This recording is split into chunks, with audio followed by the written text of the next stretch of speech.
Welcome to Penrose Learning, where we make understanding easy.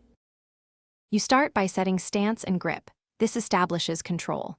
Hold the straps with thumbs over them and wrap fingers around the bell so the cymbal can pivot.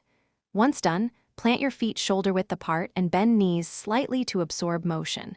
Make sure the straps are snug. Loose straps make timing sloppy. Clear the area so you have full arc.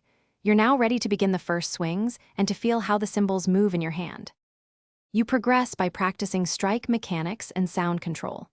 Start with edge-to-edge hits at roughly a 45 degrees angle to get that bright attack.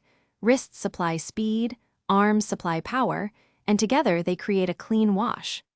Once you master single strikes, practice crescendos by gradually increasing stroke amplitude.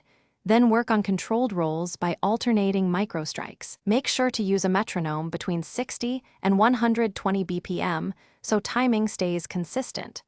Vary intensity so you learn dynamic range and response. You finish a phrase by pulling back deliberately so cymbals separate cleanly. This prevents straps from slapping or metal from colliding harshly. When a shorter sustain is required, mute with your bell or edge hand. Press gently to stop the ring.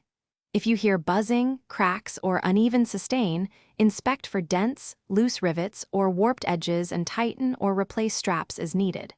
When all else fails, slow the motion.